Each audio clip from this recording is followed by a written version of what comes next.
Is it pressed? It's pressed and we're back. And you always jump the gun on me. Are we live? Are we there yet? By always, I mean twice now. Not a big deal. Welcome back. Here we are. Today we are 4 strong so far, doing the reading of chapters 5 and 6 of More Equal Animals. Today is the Power of Randomness and political playoffs. So we're getting into some of the prescription. We're getting into the solution side of this stuff a little bit, which is nice. 5 and 6 are getting more ambitious too.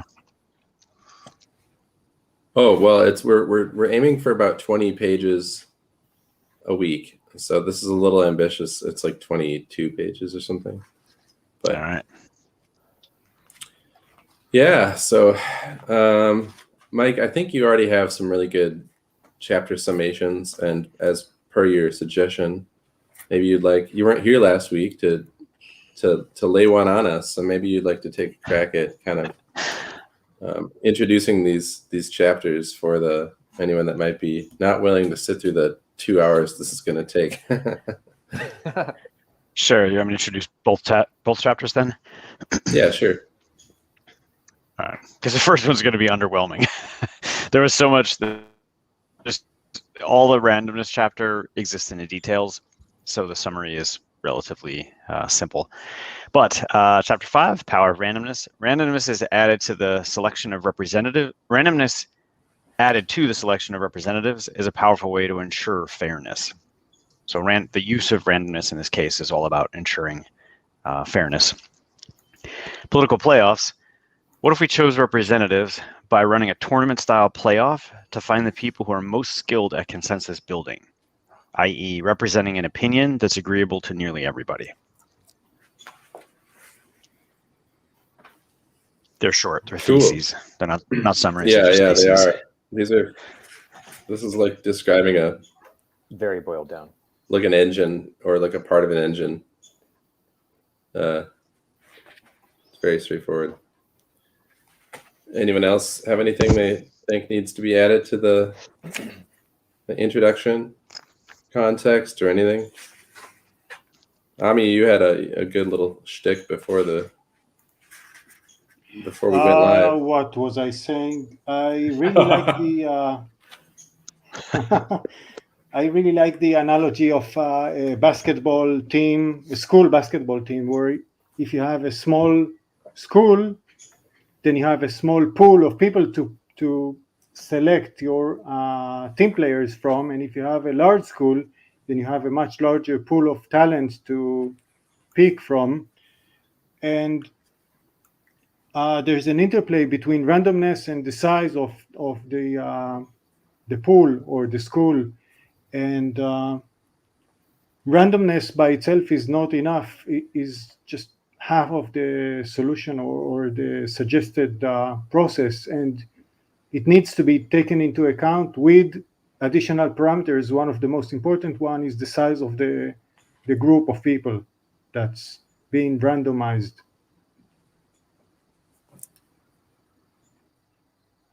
Cool. And I would say, while there's more to say about randomness, we can start with the idea that that final leader is chosen randomly. Well, why not choose the best one? Well, we don't actually know what this process is selecting for. We say it's for consensus. It seems to be that, but that final selection, we don't really know what we're optimizing for, right? Consider this an optimization problem. We're choosing something. And if this particular process, right, what if 40-minute Zoom meetings are not really enough to get consensus building selected? What if 40 minutes is too long? What if marketing somehow influences that? There's a lot of what ifs that can impact that goal to have consensus building be what we're selecting for. So just in case we're not fully optimized, which we're almost guaranteed not to be, for the perfect thing that we're trying to select for, we don't want to have the perfect thing. We don't want to be over optimized for this particular process and get something that might not be what we want. Sortition in the last round says, well, we've bubbled up all these people, so we know that these are all people that have been selected. We know all these people are solid candidates. Let's just pick one of them. So picking one of them knows you're going to pick from a good pool, but it ensures you don't over-optimize, and critically, it ensures no incumbent advantage, which that's a mantra Dan, I was going to mix analogies again, a drum that Dan beats frequently. You want to make sure that if there's a person that the community, for whatever reason, would keep picking, Dan would be a good example, you ensure that that person doesn't just stay in power for their entire lifetime. Randomness will ensure that we'll choose different people as time goes on. And that'll kill incumbent advantage, but it also give us a variation of options where maybe Dan doesn't have all the answers. Maybe someone brings in an idea to the table that is critical that he wouldn't have thought of. We really want to put that idea in power for a little while and discover it. Awesome. Very good. Well, should we crack into the first page here and see what came up for people? Mm-hmm. Chris, what do you got? Let me know if you have anything highlighted prior to my highlight, but I have this bottom line here. Randomness ensures a variety of minority opinions have an opportunity to be expressed over time. Yep, got that. I have games use randomness with fractals to create more realistic nature-like environments. Nature uses randomness to create diversity necessary for evolution and adaptation to changing environments. With games, he's talking about natural environments. That's the graphics, right? The graphics? Right. It's the graphics of the game. If Yep. you're in a foreign landscape or made-up landscape, it looks natural if you're using Fractal. Oh, well, also, I think, dice, randomness. If you ever play a game just sitting around a table with friends with dice, that's, I mean, right. all of our Games games, use all randomness popular all the games time. use randomness pretty much. Yeah. You know what's funny though? Those are my least favorite types of games. You like chess? I like games where, like it's based on merit and your skill, and randomness completely takes away from that because it's random. So you could be the best skilled player, but if luck is not on your side, it doesn't matter. Yeah, what's nice about chess is that everybody sees the whole situation on the table, and there is no chance and nothing is hidden. But you still have randomness when you get to the high level chess players. You have to randomly pair them up and have them play one against the other, because the ranking doesn't mean that much when you're at higher levels. Yeah, and I think there's some element of randomness in games that humans really appreciate because it mimics nature and because it's like life. I do appreciate, I play Go, and there's no real, the way that randomness comes into like a game like Go or chess, to my mind, is that, and pull me in if you need to, but like when, this is a really interesting story. There's a documentary called AlphaGo. Go was kind of like the last game. Go or Baduk or Weiqi, it's the 19 by 19 grid with black and white stones. And it was the last game to be finally overcome by AI. And it was Lee Sedol was a Korean Go champion, Go master, and he played AlphaGo, which was created by a team from Google. And I can't remember the final count, but he lost the majority of the games. But the one game that he won, I think he won 2 games. Anyway, don't quote me on that. 1 or 2 games he won, but he lost the majority, and it was a big moment for Go history. No one could believe it was happening because it's calculated that the number of possibilities on a Go board is greater than the number of atoms in the universe. think about that later. But anyway, the AI calculated that the move that in the game that he won, the AI calculated that the move that he made had a 1 in 300,000 chance of being played by a human. And so it was just it was an outlier move. One might say almost random. It was something, it was so far outside of like every game that the computer had analyzed, it just didn't fall in the pattern. And that's the game that Lee won, because it totally confounded the machine. It was like, couldn't understand what he was doing. So anyway, that's my long-winded game analogy for randomness. Yeah, well, I'm going to jump on and say it's a very apt analogy, because there are going to be times when the community thinks it knows what it needs. The leaders think they know the optimal way, or we run into a problem where nobody does know the solution. We keep trying things and it doesn't work. Randomization is going to bring in new solutions, and that's super valuable when you're stuck, right? It's an optimization problem where you can take a leap. You have a local minimum that solves the problem, and you need to get out of that valley to find the deeper valley. I can't think of any time in my life I would be stuck in a real tough spot, and I just throw my hands in the air and go, fuck it, let chance take the wheel. I mean, I don't see that. Like I see that the value of randomness in matchups and in adding things you can't control so that it can't be gamed, so that it can't be coordinated, and it can't. But other than that, when it comes to human versus human competition, which is what this kind of is, I'm still at a lot. Like I still don't think randomness is the way that you'd want to solve that competition. You want to it should be merit. Who is better at the game, and then but you got to make sure the game is selecting for the right kind of merit, right? If I liken everything to dating, right? If I created a game that women had to play to date me, right, then I better design that game well, because the winner of that game has to be interesting to me. That's a hard thing to design. That's a very, very hard thing to design.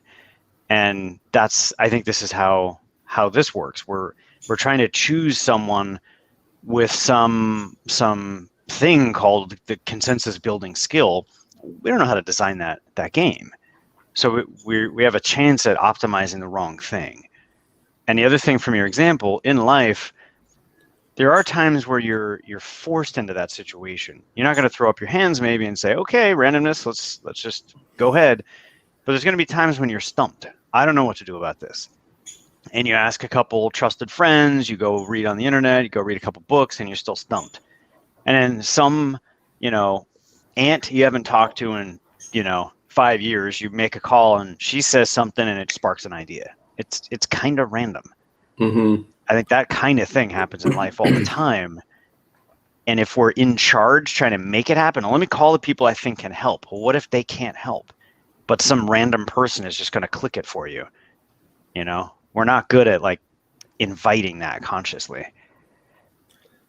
I do that sort of thing all the time, but I think I'm pretty weird in that way. Like I'm always looking for something to cue like a discovery rather than trying to force it to happen. But Chris, my question for you is, have you really never flipped a coin to decide what you're going to do about something?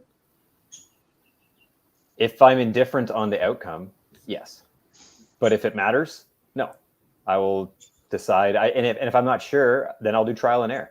I do a lot of stuff around the hat. Like I've done a lot of shit around my place that what are you doing? And it's like I've moved a huge hot tub by I do just solo. I just figure out how to levers and fulcrums and using all these things to figure out how to engineer things to make things happen. And there's just it's like Hatfield talking about, astronauts don't play with dice. They don't play with chance. Like you iterate and iterate and iterate, and that involves trial and error. And maybe some of your trials, if you really want to just flip a dice, fine, or roll a dice, but I think you're more likely to use logic and rationale this might be a solution. I will now try it. That's not random. that's Right. iteration. So, I mean, I see the point, but in games, in board games, if we're talking about just games, that you know the outcome, you know what you're solving for to win the game. So yeah, then maybe this particular game of political playoffs might have issues with its design, and therefore it may not select for ideal outcomes. I can understand that, in which case I'd rather just iterate, play, and then improve the rules of the game instead of saying, we'll never get it right. Let's just flip coins, and it'll fix it. Yeah, I think. Dice. First time, before we get too far, Chris, I really want to watch the YouTube channel of you doing stuff around your house. I'm really, really interested to watch this. That sounds fascinating. I've kept all my limbs. I've only lost part of my finger and my thumb, so it's not so bad. Wow. Guys, I think this is not the main strategy and the only strategy. We're not throwing everything out and just doing randomness. It's right. In the book, I think in this chapter, Dan talks about the dinos, where the strategy is selecting for bad traits, and maybe a better solution would be to just randomly pick someone to be our leader instead of using the dino process. And then we wouldn't get a good person, but we would get a much better than the worst person possibly that we are getting now, something like that. So it's not a good optimization using randomness. It's obviously not, but it might be better than what we are getting currently. So it's one aspect or one step that we're taking, but there are additional parts to make it work much better than just having a random guy run the country. Right. Yeah. Let's not blow this randomness out of proportion. I don't think anyone's going to argue that we should send astronauts to space using random.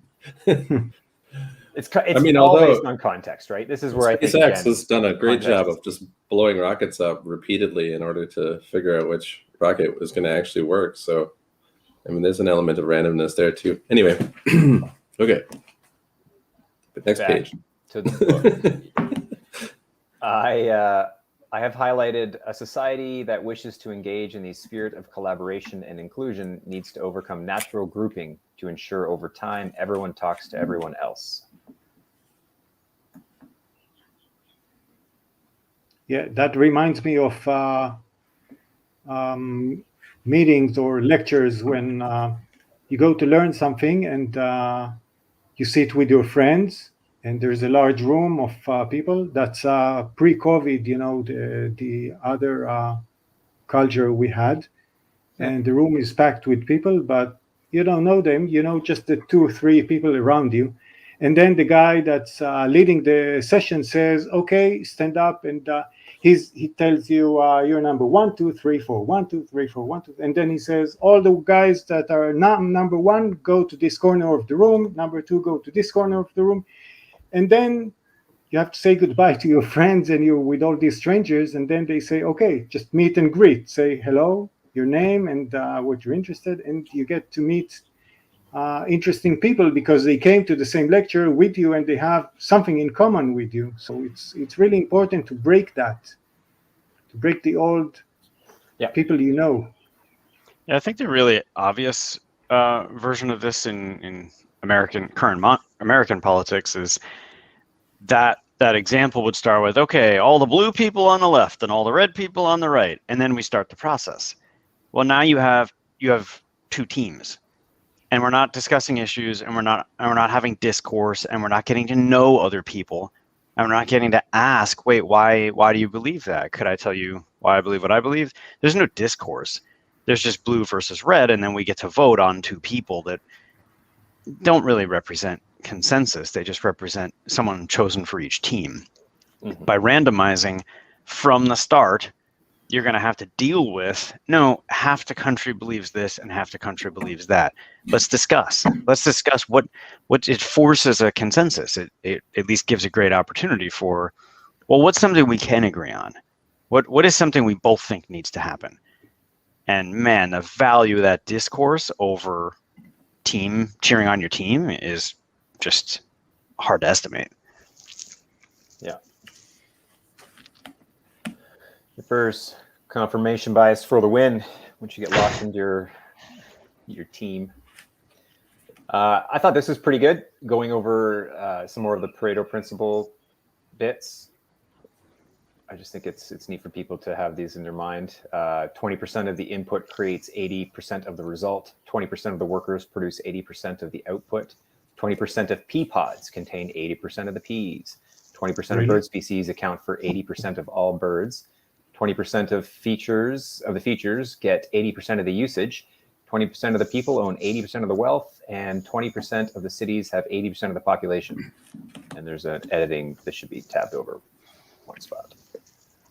Yeah, this is like the golden rule and fractals. And if you don't know this is out there, you're just missing, you just don't see a whole lot of the world.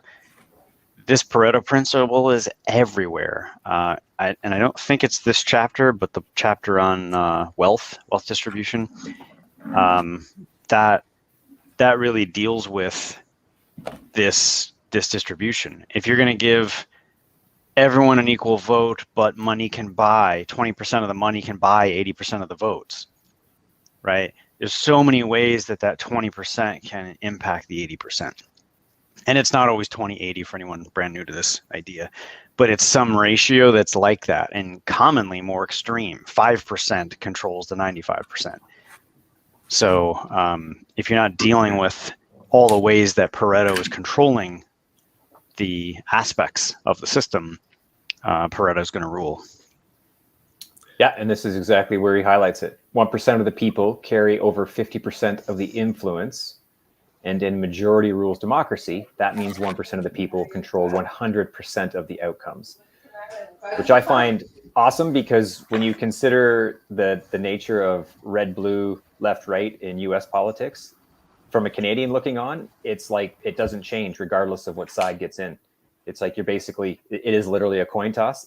The coin is always the same. And the 1%, they've designed that coin. And yeah, you can flip it all you want there, plebs. But either side, it's still us. Either 1%. I think if you go back to 20% of the people are producing the output, workers, I think that's very common and very problematic for the employer, because the employees that are producing so much are demotivated because they're not going to get 5 times the pay that the average worker gets, and then they either start coasting and slacking, and they know that they can work just a very small amount of their day and still produce enough to make the boss happy, or just leave and be a sole proprietor or start their own company, and the company loses them. So now they're reshuffling, and they have somebody else who's doing 80% of the output, but it's 80% of a much smaller output for the company because their star employee left. So there's the dynamics there that's a little bothersome. And it happens in all these cases. Something is bad, something is broken because of Pareto, but it happens everywhere. It's almost like an example as to why communism won't work. Go figure. I just wanted to jump in too. Like, I think we've said a lot of good stuff about the Pareto Principle. But I wanted to ask you guys, do you think the Pareto Principle is particularly controversial, or is this just like a very well established feature of reality? It's very well established. The ratios, right? The percentages change in each circumstance, and that's an unknown that would have to be studied in each circumstance. But the basic idea holds up. Sometimes people are not aware of that, and Exactly. They're comfortable not being aware of that because it's not an easy subject to deal with and be aware of, and it's not nice to think of it when you're not at the top 20% or 1% or whatever they're called. Exactly. And So the Mhm. majority doesn't like to think about it. Like Yeah, sweep it under the rug. Don't talk about it. I can't tell you the number of friends that I've talked to where I mentioned the Pareto Principle, and they're like, "The what?" And I'm like, A blank you know, face. 20% does 80%, 20, it's the 80-20 rule. And I explain it, and they're like, that's not true. So many people. And I'm like, well, it's pretty well established, I think, across whether it's natural systems or political systems or whatever you want to look at. There's a, and Dan boils it all down into one phrase here where he says, the core concept is that most things in life are not distributed evenly by nature. And yeah, I think this is a huge, I think educating people about the Pareto Principle is a huge, there you go. Richard Koch. You didn't read the book? No, I've never read that. The Secret of Achieving More with Less. Yeah, I mean, the first time I heard about the Pareto Principle, I think was from Dan, but back a while ago. And, I'd never really thought about it before. But I think if you asked people, if you took 100 random people and asked them what the Pareto Principle was or the 80-20 rule, I'd venture to say you'd get like 1%. And yet it's such a Do you think major. there's a Pareto meta principle or Pareto principle about people who know the Pareto principle? Oh shit! 20% of the people know about the Pareto Principle. Oh no, maybe it's 1%. It's recursive. 5% of people hearing out about the Pareto Principle will go read the book. Yeah. Yeah, can't we just predict all outcomes with the Pareto Principle? Anyway. Yeah, it's exactly right. Like what Mike said, it's not really just, no one's going to debate whether this is an actual thing, but how many people are aware of it generally? I don't think that many. And then further to that, how many people take this awareness and then actually apply it to the various aspects of life? Mm-hmm. Because its applications are quite pervasive and ubiquitous. So when you start going down that rabbit hole, then you start to tackle with people's egos, like you say, Ami, like accepting that you're not. We all somehow probably want to think we're special, and yet, and we are, but not to the level that our egos would like to prefer us to be special, right? Everyone's special. That's what makes you like everybody else. Yeah.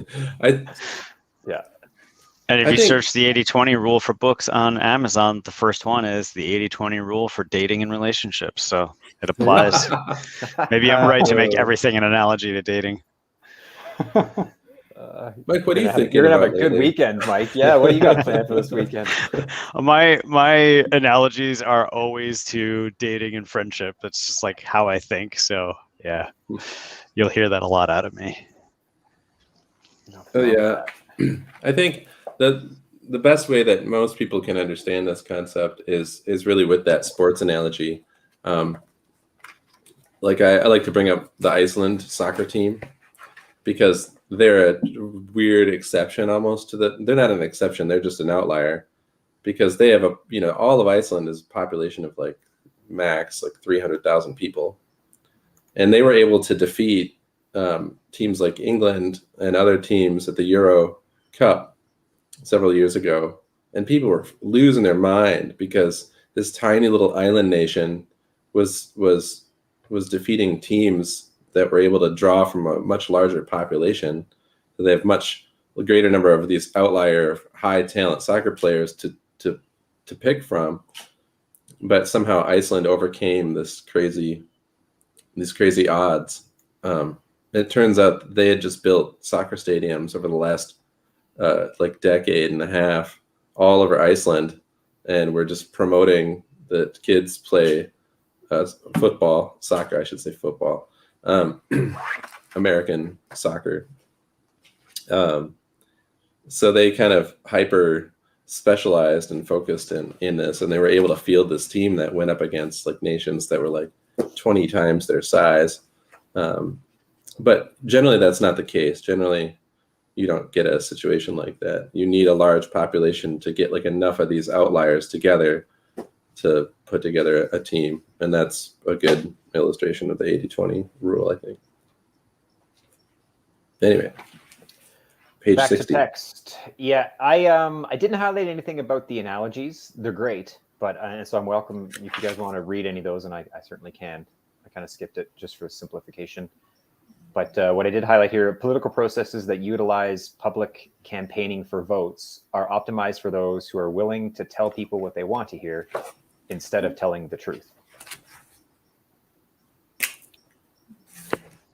Yeah, and this is something to anyone who would argue immediately that, well, we have voting today. I get my vote. That's fair. Well, look what we're optimizing for, considering how the candidates you vote for are selected, and then consider how they win by campaigning. Consider how the view of the word politician, right? How do we hold politicians? My starting question to anyone I have this conversation with is, well, do you trust politicians? And the answer is no. So whatever this process is that's selecting something called a politician, it's optimized for the wrong thing. And so this chapter or this paragraph is a great lead into the next chapter. How else could we select leaders? Yeah, absolutely.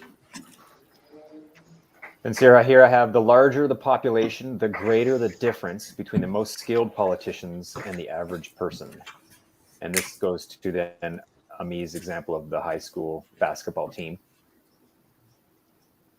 Before the basketball team, if you talk about politicians, so if you have a larger population, then the outcome is worse. If the game is selecting for optimizing for bad traits, then it gets worse and worse. So something is really bad here happening. Yep. And it's being amplified. I just keep wanting to jump into the next chapter on this paragraph, but as a lead-in to the next paragraph, the next chapter, just consider political playoffs. This idea of a tournament-style playoff comes from gaming, comes from tournaments of all styles, any kind of sports game setup, and those have to be fair. They have to be fair in order to be fair enough for people to even be interested in watching. And anything that's not fair, some other game, right? Let's say, I'm not even going to pick sports because I'm going to pick the wrong ones, but you optimize. Actually, I'll pick two that are so similar that they're easy to compare. You choose rules for how to match people up and win a tournament for ping pong. Well, if tennis finds a better way to match people up and ping pong doesn't follow it, especially if there's something fraudulent, something unfair about how ping pong goes, you're just going to have this natural optimization over time where if you want to be a legitimate sport that is fair, that people watch, you're going to choose a way of operating the tournament that's fair.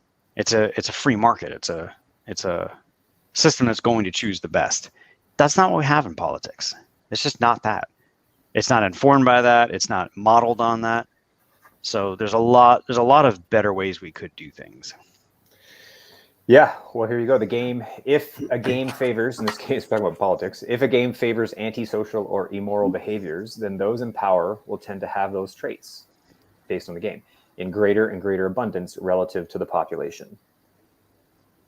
Yeah, and this also allows us to tie in the Pareto Principle. Wealth is distributed by the Pareto Principle. So if you're only going to select this team or that team, then each team spends money getting in your face on TV and YouTube and wherever else it does, and sells you on vote blue, vote red, and whoever has more money wins. Well, the only two people who can play that game are the people with the most money. So somebody who may bubble up in a tournament-style playoff is just never going to show up there. It's going to be the 1% of money that can empower the top two candidates. So wealth is distributed by Pareto, and therefore, in our current system, Pareto controls who has the money to control the media to send the message. Yeah. Conspiracy theory. Dun, dun, dun. Really? feel like Sorry, Man, I if just that's a had to throw- conspiracy theory, wow. I know. I I want to to read this bit too, because I figure this is probably useful just in the idea of the game, right? So in the case of games optimized for negative skills, such as, again, thinking of politicians, such as pandering, lying, and manipulating, it would be a good trade. And this is talking about randomizing the outcome to not select for optimal results in either category. So you would sacrifice those who pander, lie, or manipulate in skill would be a good trade. In the case of positive skills, such as wisdom, economic knowledge, and fair play, it would be a bad trade. So by randomizing, if the game was perfect and it was selecting for wisdom, economic knowledge, fair play, then you would kind of lose out a bit because you would lose the best potentially. But at the same time, if the game isn't well designed, you also remove the absolute worst and you end up somewhere in the middle. Does that sound right? So it's a first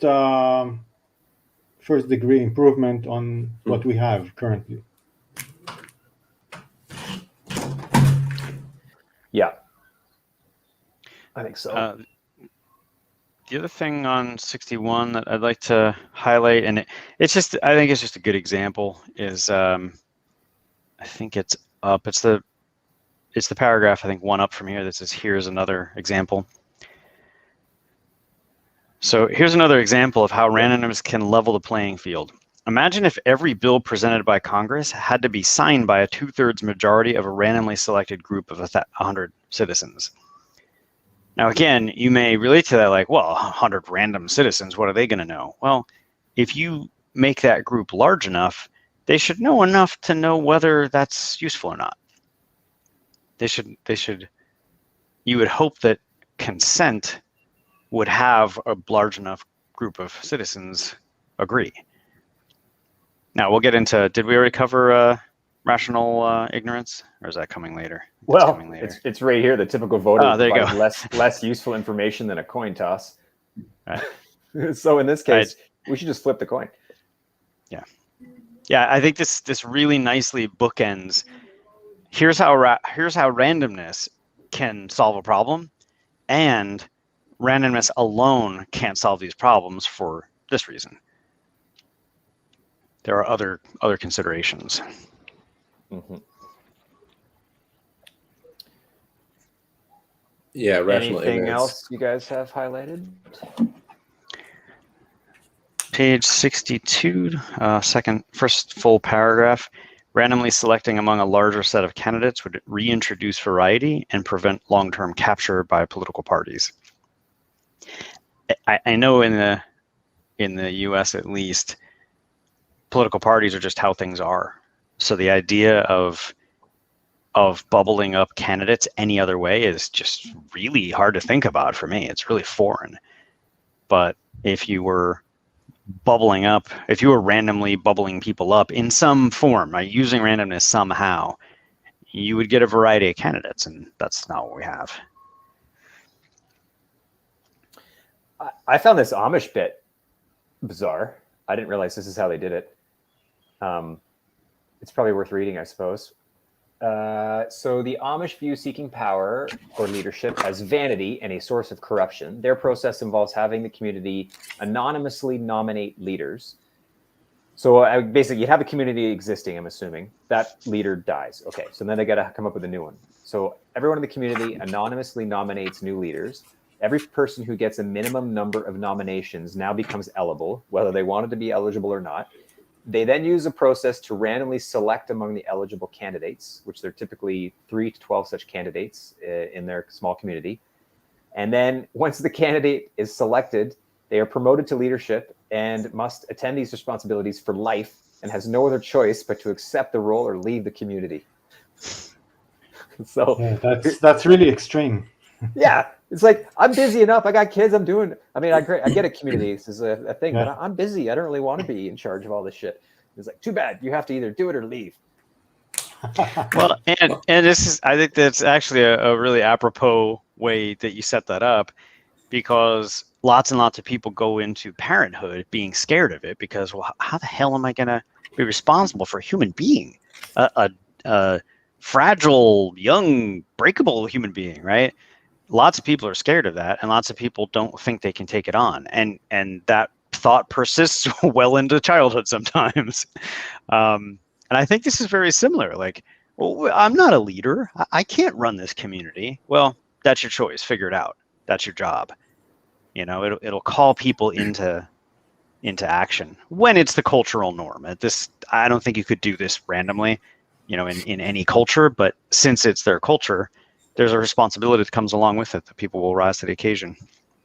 Exactly. And you know, as a member of the community, that if you act like a leader, or if you display leadership qualities during your day-to-day, that you're liable to end up in that hat of people being nominated, and you may be so it's not like completely unknown. It's not like the person that's hiding behind the woodshed every day is going to get thrown in the hat. You know what I mean? Like, it's going to be somebody that is actually out taking on responsibility and, you know, communicating. And so I think it's a pretty cool idea myself. I really like it.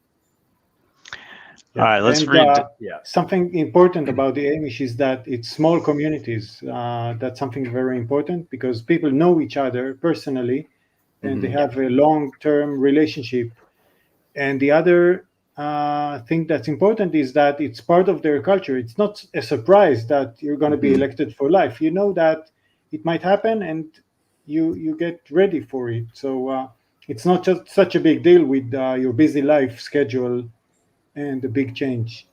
So well, they have a community backing them up too. So it's like, if you get selected to this lifetime appointment, then you know the community is going to have your back, and like, oh, you need a little extra child support, you need a little extra whatever, like, we got you, you know. So there's the social net behind you. Absolutely. Adhering to Dunbar's number. All right, this next paragraph is the really juicy. I would say this is like the paragraph of the chapter. The concept of using randomness in governance is called sortition, and is a process used for filling individual governmental posts. And this next part I think is so juicy just because when we study democracy, the origin of democracy, we always talk about ancient Greece, the people who figured it out and the people who operated one of the, as far as I know, only two direct democracies. So this part's really relevant. In ancient Athenian democracy, sortition was the primary method for appointing political officials and was viewed as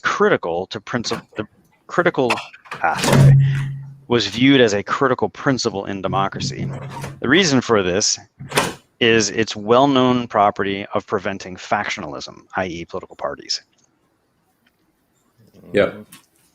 Nobody knows that, right? Exactly. Nobody teaches that, and they considered it a crucial element of their system, and nobody knows about it. Yep. Just totally random that we don't know that. Randomness strikes again. Damn it with this randomization. Building on Is their, it random? Really? Their system, right? It's their model that we're using, and no, it's totally wrong. Yeah. Oh, we've got a Taras in the house. Oh, did Taras join? Yeah. Hi. How long have you been waiting there? I just noticed you. No, I'm just entered. Okay. It's nice to be with you. Yeah, welcome to us. We're just basically reading through, and you can see on the screen where we are. Yeah. Currently page 62. So just jump in if you see something that stood out to you, and we'll highlight as we go, picking out the juicy bits. Also, yeah, and I just wanted to say, my snarky comment from what Mike just read is that, you know, what? The Greeks didn't invent democracy. That was in America. like, you know what I mean? Like, there's no, like, in this country, I mean, I went to public school. We didn't learn about Athenian democracy. Like, democracy pretty much began, you know, as far as like the history books in this country are concerned, democracy like was really perfected here. There's nothing prior to this experiment in democracy. Like, this is the greatest democracy. We are the greatest democracy in the world. Anyway, I'll leave my snarky comment at that. Well, yeah, obviously it's the greatest. It's the reason why we're willing to go drop bombs in other countries to introduce the greatest form of democracy for them as well. Yeah. Hey, bombs fall at random. Right. Okay. So speaking of rational ignorance, here's just another definition again for us to remind us. Rational ignorance is the concept that there is a cost to acquiring knowledge, and that cost must be offset by the utility of the knowledge. To me, that is such a huge concept that people need to not only, again, battling with egos, just recognize the fact that you don't know everything, and there's a good reason why you don't. So it's okay, little ego. It's okay you don't know everything. But recognize the fact that you don't know everything because there's a cost to acquiring that knowledge. And if it's not useful to you, you're not going to learn about it. Yeah. And let's put this in very everyday colloquial language. How often do you look at a bill or a candidate or an issue and you just be like, I don't know I don't have kids. I don't know about the school system. What does this mean? What's a bond mean in this situation where we're building a bridge? And is $100 billion of bonds reasonable for a bridge? I don't know what it costs to build a bridge. There's so much stuff that we can't know. Not we can't know, but are you really going to go study all of that stuff for every issue? That's hard. And I think it's the standard that we kind of have subconsciously. We should be doing that, and we're lazy that we're not. I know I've thought that about myself for years, and this was a really big eye opener of no, of course you're not going to know. We're busy having careers and getting good at other stuff and being parents and living life, and we don't have time to study bridge engineering. That's completely logical. Yeah. Agelos is right. Greeks are the best. Yeah. Yeah, Angelos, he's a brand new Eden member. We got him in just this week. So thanks for joining in. Yeah, Greek's been coming up a lot this week. Yeah, and I think that definition of rational ignorance is better here than it was even in the previous chapter that kind of got into rational ignorance a little bit more, which I can't find right now, but you just read it, but I'm going to read it again because it's so important. Rational ignorance is the concept that there is a cost to acquiring knowledge and that cost must be offset by the utility of the knowledge. Yeah, I can paraphrase that, what Chris said about the ego and saying it's okay. You can even say it's smart of you not bothering learning all these details. It's very good for you that you're not bothering learning that because it's a waste of time. Right. Yeah. Not everyone enjoys reading books like this one. Yeah, you're not. You could even say you're not going to be most effective. You're not going to live your life personally, your personal life. You're not going to live it well if you try to spend time keeping up with every one of these issues, because you have other things you need to be studying. Mm-hmm. Yeah, well, here he says it, right? Like, so in the topic of governance, and here, given limited time, most people realize more value from improving their skills in their career than by learning governance skills they never get to use. Right. If only these ignorant people were wise enough to avoid burdening the rest of us with their vote. Yeah, that's a thing that there are different versions of it. In the book, he talks about other people suggesting that only people that pass a certain test or have these qualities can participate in voting. But here Dan says maybe they can volunteer and not go to vote. So you're not asking people to pass a test, but just forget about it. Good luck. Good luck getting people's egos to accept that. It's somehow, the idea that's like consolation prize, everyone gets a trophy, everyone's a winner. Do you think that's part of this idea that it just bolsters the ego to not being willing to accept that maybe you should bow out of making a decision that affects everybody? Because you deserve a prize. There's another principle here that is in line with that. Lovejoy, you're going to know this. What's the principle about the smarter you become, the more aware of your ignorance you become? Mm-hmm. Yeah, what a wise man knows. I don't know what it's called, but yeah, to know that you don't know. Is that the curse of knowledge? There's just like Dunbar's number, like there's some dude who it's named after, but the short of it is there's the less knowledge you have, there's this curve of the less knowledge you have, the more willing you are to treat your knowledge like you know something. And generally, the more you study, the more you just run into naturally like all the stuff you don't know, and you become more humble as you face hugeness of what you don't know. Mm-hmm. The curse of knowledge is a cognitive bias that occurs when an individual who is communicating with other individuals assumes they have the background knowledge to understand. No, that's not it. Sorry. No. There's something else with a catchy name that actually describes what you're saying. Yeah, I can't remember it right now. I'll think about it. It'll My come dad to me. always said the phrase to me that a wise man knows he knows nothing, and that has always stuck. I got it. All right. So if you haven't heard of this, look up the Dunning-Kruger effect. There you go. The Dunning-Kruger effect is a hypothetical cognitive bias stating that people with low ability at a task overestimate their ability, and that people with high ability at a task underestimate their ability. Yep. Yeah, because the more you know, the more humble you become. And you're like, I don't know that I can make the best decision because I know how much I don't know. Right. And then the people that know very little are like, I got the solution. It's easy. Yeah. Yeah, and we're all unaware of where we don't know. So anytime you're super confident in stuff, you should check, what data do I have to back this up? It's very, very, very easy to fall into that trap. Mm-hmm. This is a total segue sidebar, but It won't be the first. Cognitive. Yeah, thank you. Out with this man. Stage left. Well, there's the concept in like human brain development that I think it's the frontal cortex that is responsible for risk assessment, and it's not fully developed in the human until like about 25.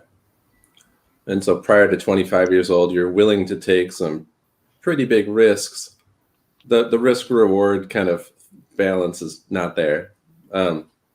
But that turns out to be pretty optimal in some cases for, younger, it ends badly a lot of times, but it also produces like some pretty awesome results in humans. And it's like, yeah, it's almost like you need to be able to not think about the bad consequences of what you're doing in order to like take risks necessary sometimes for the betterment of your society, or, you're fighting in a battle or whatever. But as you get old, chicks dig it, but guys dig it. But as you get older, your brain is like, I don't know if that's such a good idea. You start to be able to see that this might not be a great cost benefit, analysis. All right, guys, we're a little over halfway, so I think we should get on to the next chapter. Yeah. I had something else highlighted here, and I don't know. I mean, there's a bit about using chance to select your Olympic team and using Pareto filtering can lead to while pure randomness can lead to suboptimal results. A little bit of Pareto filtering can go a long way. And then there's something I have highlighted. What we need is a system that can identify those in the top 1% or top 10% of skill.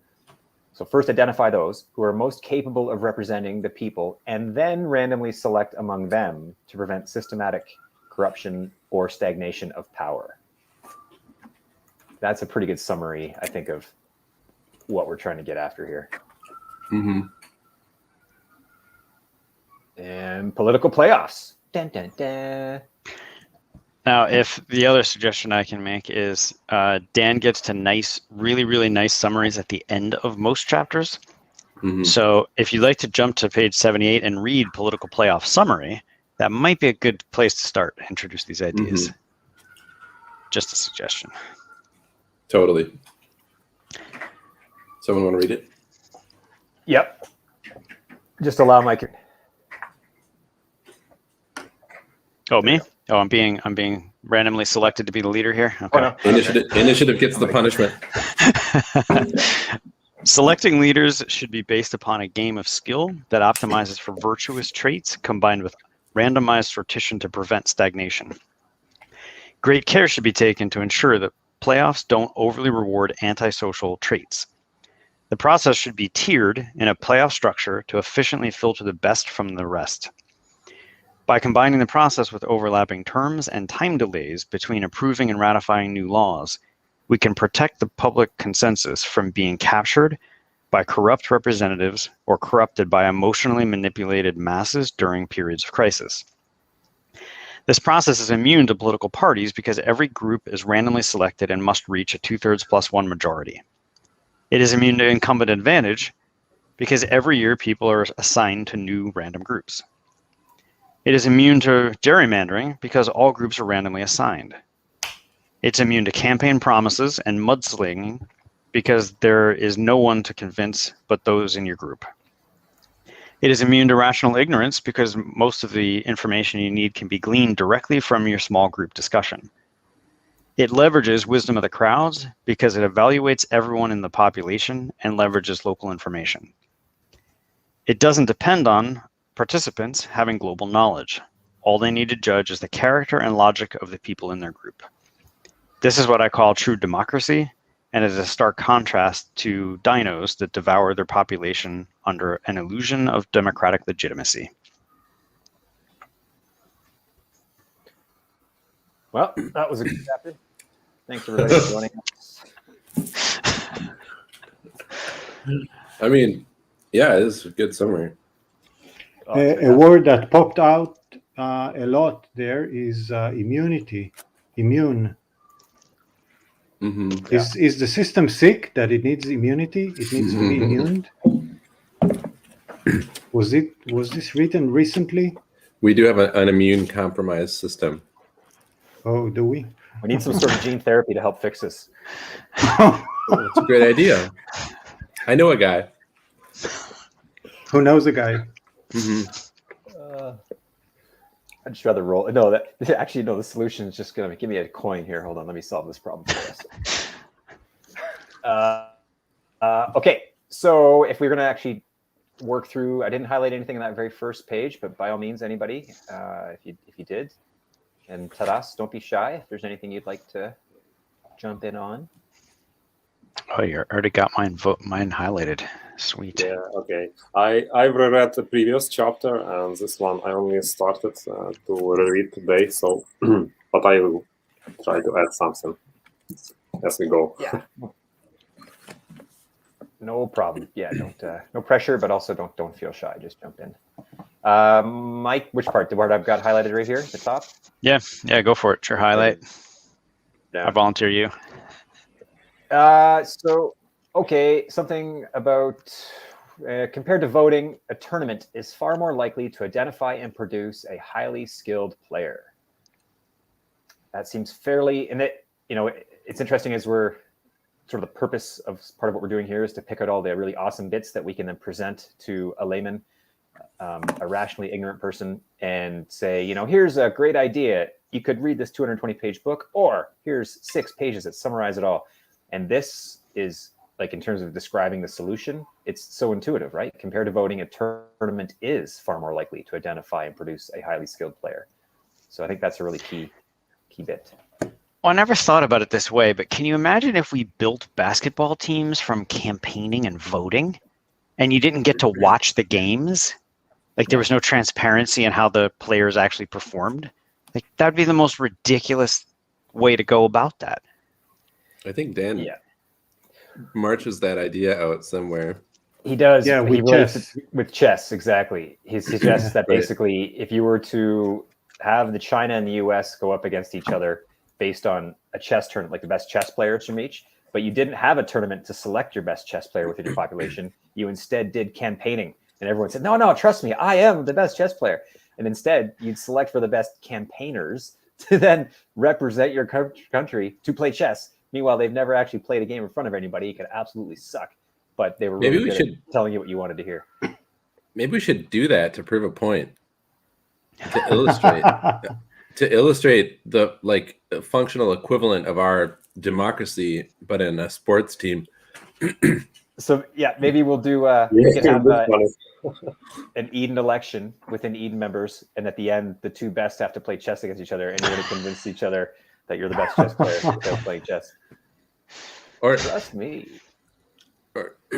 yeah, I was thinking just do like the current version where it's like campaigning and and everyone has to just convince each other with sight unseen that they're like the best. We could try to introduce the Pareto problem everywhere we can, and so that we end up with these sports teams that are just like completely incapable of playing a game, and be like, this is your democracy. This is what we're working with right now. So I highlight, this is the You most can highlighting from this chapter. Oh, keep going, sorry. No, you can make a manga of just this concept where one country uses campaigning and the other country uses a tournament system, and then their leaders meet and what happens. Yeah. That'd be hilarious. That's a good idea. Pretty obvious. I like the format of a manga too. Okay. Yeah, so this bit to me from this whole chapter, this little chunk was sort of I highlighted this the most compared to anything else. If we could design a game that tests for skills that highly correlate with good governance, then that could be a more suitable proxy than the party politics game we play today. If the purpose of government is to enable a group of people to reach consensus, and that is a big question, we should talk about that, is the government's, if that is the purpose, then it should be led by someone skilled in the art of consensus building. So I'll stop there. Do we agree that the purpose of government is to enable a group of people to reach consensus? Do we agree, or does society agree? Well, there's an if statement. I think. It's I think the answer is. Yeah, I think it's not an easy question. So maybe Dan is not stating this here, but just as an example.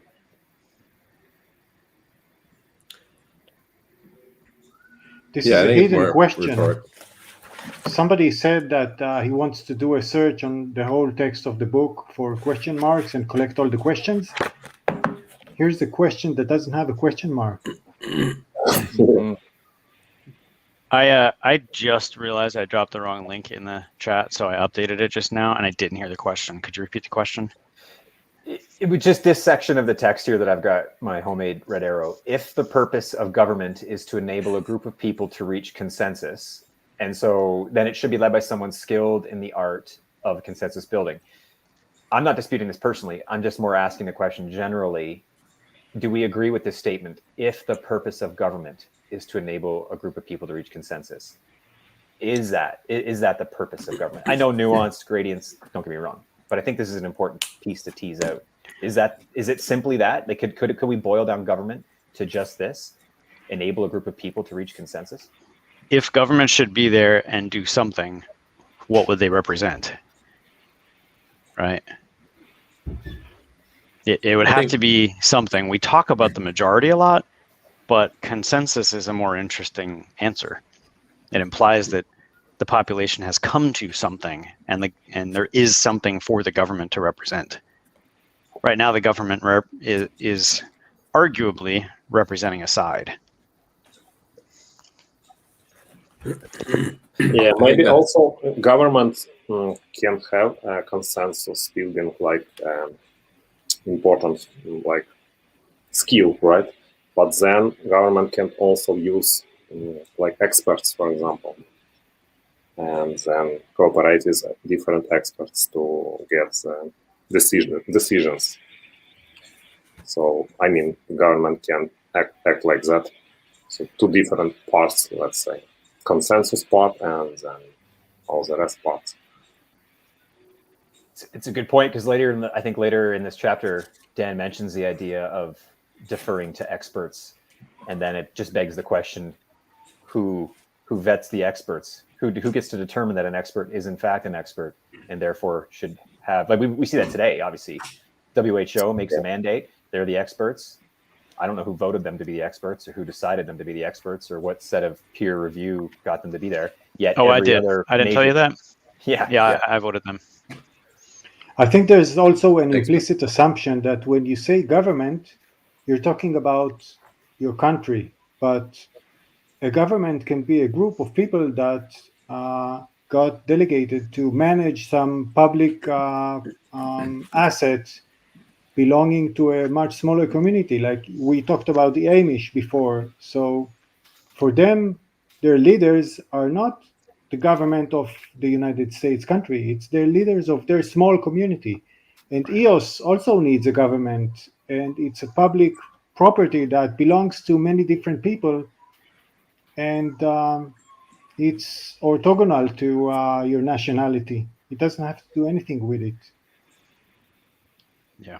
So maybe some governments, with some governments, maybe it's easier to answer this if statement and saying, yes, we want to reach a consensus specifically for our government that's going to govern the decision making on EOS for the next coming 6 months or something. Maybe it's easier to answer yes when you frame it in a smaller scope like that. Yeah, this is a tough one, no doubt. And I think, but in general, I've written it here, like it's important to define what the role of government is. What is its purpose? That is a super elusive term. There are many opinions on what this is and a lot of rationally ignorant ones. And so I think as we, in the context of creating a summary for the layman, this would be an important thing to sort of get out in front with. What are we talking about? What is government? What is its purpose? Because even here, right, if the purpose of government is to enable a group of people to reach consensus, then I guess that begs the question, what are they reaching consensus about? Are they reaching consensus about who is the government? Yeah, maybe. So the government is to enable the people to reach consensus about who the government is. That's like that's a tricky one, because if you're currently in the government and now you're going to introduce this new system, you might be introducing a system that takes away your own power. That's a tricky one. Like EOS Foundation, EOS Network Foundation is a curious example where we now have a group of individuals who are in control, and are they going to be reluctant to introduce a system into their current structure to then potentially risk their own positions of being in control? Yeah. Right. It's a tricky one. Yeah.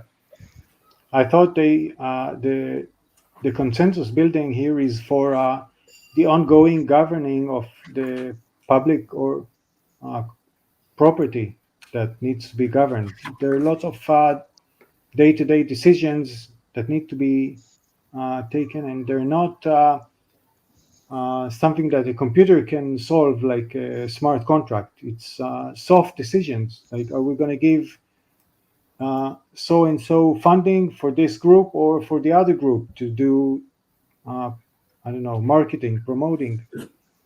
So these decisions are hard to quantify and reach. So that's the consensus building you need, I think. We also have the idea of the consent of the governing, the consent of the governed. The governed, the people, have to come to consensus about, yeah, I want these people representing me, right? We use the term coordination a lot. The general case of all this is human coordination, right? No man is an island. Well, okay, if not an island, then what next? Well, community, right? Some kind of group representation, but it's got to be representative. I think it's as simple as most government is not representative. Lots of people would say that the government doesn't represent their viewpoint. So coming to a consensus, which we're hampered in, we don't have a process to talk to each other and come to a consensus, and then have the government represent that consensus. So we've started using the word governance instead of government, and coordination, because this is really just about how do many people coordinate and be happy with the coordination. Yeah, very true. Okay, if we move on to the next section here, to identify the best, so we're suggesting, or we're accepting the fact that the government should be led by someone skilled in the art of consensus building. Then here it says, to identify the best consensus builder, we set up a tournament that randomly assigns people to small groups, roughly 10 people. Each group must reach a supermajority, 7 out of 10, greater than 7 out of 10, consensus on one of their members to represent their group. This tests each group member to see who is the most effective at consensus, at building consensus. A group that cannot reach consensus is like a chess match that ends in a draw or stalemate, and no one from the group advances in the tournament. The process repeats until the best consensus builder is identified. That's the rules of the game.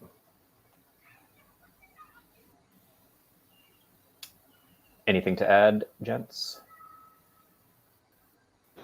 I shall scroll on. No, sounds good. And now I didn't highlight a whole ton here, so if you guys have stuff, by all means, stop me. Something I think- important. Sorry. Go ahead. No, go ahead.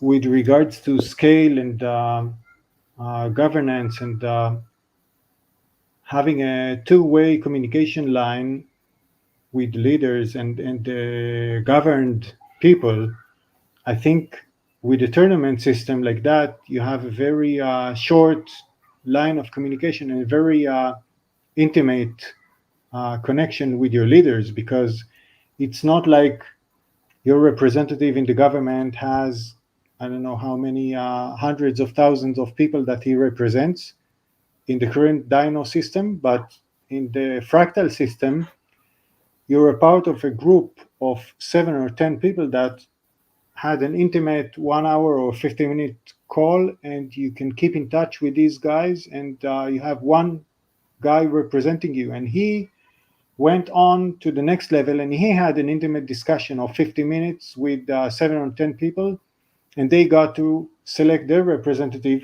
and with 5 or 6 steps like that, you get to the actual leader of the country. So it's a very powerful way of you can complain to your direct representative, and if he is convinced, he will bring your complaint to the next level, and very quickly you can reach the supreme leader of this system. Mm-hmm. Yeah, it doesn't take many steps. Mike, did you still want to say something? Yeah, actually, I want to read the paragraph at the top of this page. Imagine what our society, and this is just, these are, I love these simple questions. When he throws in these simple questions, just make you ask questions that you probably have thought subconsciously. Imagine what our society would be like if everyone in any elected position had to go through this process. Do you think Congress would have a 30% approval rating and a faith in government would be under 20%? Right.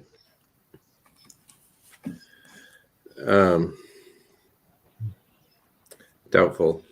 I wanted to real quick revisit when Chris brought up the question about the purpose of government, and we were talking about if the purpose of government is to enable a group of people to reach consensus, then it should be led by someone skilled in the art of consensus building. On page 24, way back in True Democracy, Dan says, "We can therefore restate the problem of governance as a consensus building problem, and that a successful society implements a governmental process that protects the people's ability to reach a new consensus."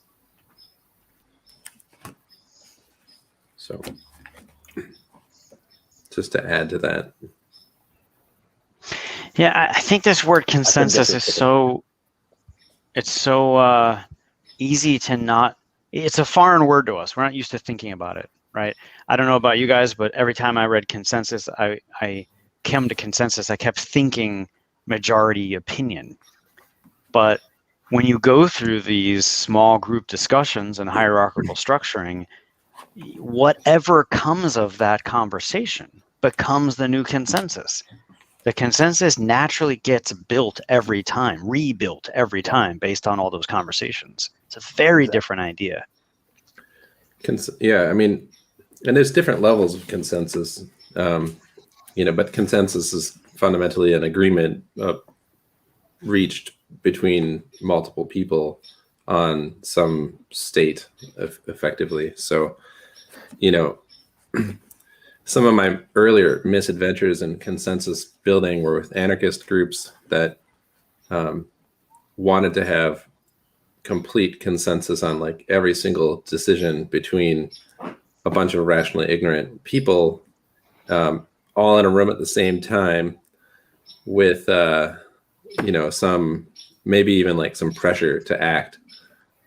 on top of it all. And it was like the most painful thing in the world, but we did it. You know, we sat there and talked through everything until everyone was satisfied and we got the whole group, or we didn't. And the beauty of this process, I feel like, is that it doesn't fall prey to this kind of that sort of like purity, like this purity test sort of consensus model. What's That the size of these typical anarchist groups? well, I don't know if there's a typical anarchist group, but like when I was organizing in Philly back in the early 2000s, like we would have, you know, it really depended on what was going on, but there was like, you know, it could be like 25, 30, 40 people in the room, you know what I mean? Like all trying to be heard, all trying to like have their concerns addressed about any particular thing. And it was like excruciating because each single item needed to be gone over with everyone. And I was just sitting there like this. And then if there was one person in the group that was not, you know, that just needed to hear themselves talk or needed to, you know, it just kind of turned into like group therapy, right? If there was like some problem that one person had, they could hold up the whole process. And so it was just a lot of, you know, I learned a lot from that process, and I wouldn't say it's not valuable, but the beauty of political playoffs is that it marries consensus and hierarchy in this really beautiful way. It kind of takes the best of both worlds. Well, and the issues you brought up in terms of like stalemates and having the one outlier and then unable, because 100% group consensus, really, that I'm so grateful that in this particular process, that is not the goal, because it's potentially unachievable. When you consider the Pareto distribution of ideas, you randomize, you pull from them, you're going to have a varied group of 10 people. You might have a couple, one or two outliers there, your 20% who are whacked, and you're never going to get through to them in a game of consensus building because their egos are overinflated or whatever. You don't need that though. You only need 7 out of 10. So hooray. And then the other thing that's cool about this is the idea of being skilled in the art of consensus building. That is something that is repeated. Like those who are good at this, regardless of the random groups they end up in, as we go through these tournaments and we have more and more and more and more playoffs, the people who are good at this are going to be disproportionately showing up at the top because they're good at consensus building. Whatever that means in a group scenario, I think there's a lot of examples, right? Good listening skills, good empathy, perhaps, because you can relate to other people and then tell them, sort of then reflect back what they're saying and incorporate their ideas into your ideas. Not everyone's going to be good at that, but those who are going to be consistently good at it in the random groups that they end up in over time. And I think that'll be interesting to see if the same group of people in Eden on Eos end up finding their way to the top, even though the groups are always randomized, just because they happen to be good at what it takes to be a good consensus builder. And I just want to point out a comment from Mo here, a great guy who's an Eden member, a very conscientious dude. Hey guys, great discussion watching on the living room TV at my parents while having dinner. Awesome. Who would have thought this is great dinner background noise? Inspiring some discussion on governance here too. His mom is interested in reading More Equal Animals, and he's going to have to get her a hard copy. Yeah. That's awesome. Mm-hmm. And Angelos. Wait, have I been saying his name wrong this whole time, or did he? There is an N in there, I think, in his real name. Angelos. Anarchy is about local association and detailed discussion into reaching consensus. That's one. Yeah, I mean, everything's better local, and yeah. I mean, I'm not going to debate the Greek about the word anarchy since it's a Greek word. But yeah, it's just like it doesn't scale when you got like tons of people that are trying to like get pure consensus 100% across. You know, one of my favorite qualities of political playoffs is that it removes people from the discussion that cannot reach consensus. If there's a group that has too many polarizing figures in it, and then the group cannot reach consensus about who to select, then no one is selected and no one advances from that group. And while there's a cost to those members that were unfortunately part of that group with those polarizing members, the benefit to the overall political body, I think, is so great by weeding out those individuals that refuse to reach consensus or hold up the group. Just removing that political DNA from the group body is so cool. You can see how an authoritarian wouldn't do necessarily well in this, right? You go into a room and you're like, I am right. I am the strong. I am the smart. You all must agree with me. And it's like, not too many people will be like, yeah, okay, dude. Yeah, you're right. Okay, you sound really compelling and you're strong. Your voice is deep. It's like, no, screw you. If I ended up in a room with someone who is gonna potentially walk away with it and they seem like a total ass, I'm just gonna sabotage it on purpose to make sure that just they don't get to move forward. C'est la vie. I don't need to move forward either, as long as they don't.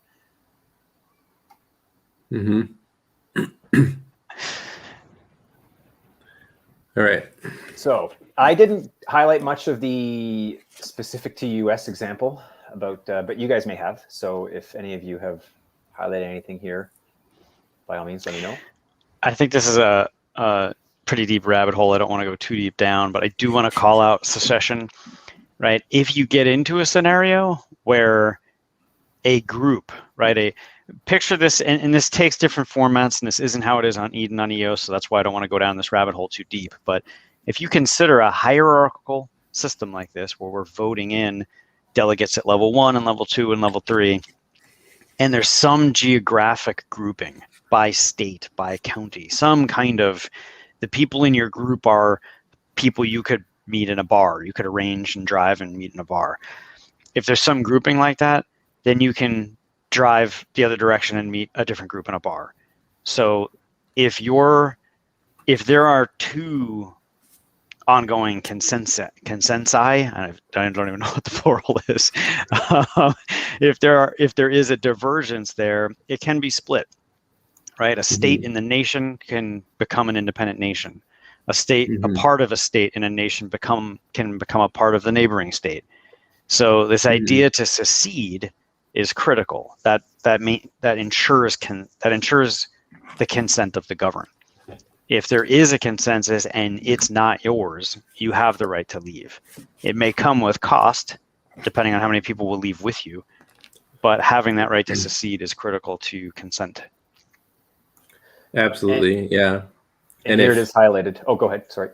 Well, like if in the situation I described where, people are removed from the process because they can't reach consensus, maybe they just like vehemently have different values and disagreements about things, and they're not wrong per se. They're just in the minority. Well, if there's enough of those minority groups that don't reach consensus in this larger political playoffs, they could all band together and be like, hey, we all got kicked out, basically. Why is that? Oh, we have a lot in common. We actually all agree the same thing. And just as Mike suggested, like, boom, there's your new community. They've just all self-selected into this other group that can now do the same process and reach consensus because they're of a like mind enough about whatever their issues are. Right. So. And here, this point is highlighted about secession again. Without secession, the ability to say no is lost. And without the ability to say no, the ability to negotiate and consent to being governed. And without consent, there is no legitimacy. And without legitimacy, no democracy. There we go. Yeah, and Mike, I totally understand and agree with not getting into this rabbit hole with regards to geographic governance, where you're risking just starting a war and losing your life.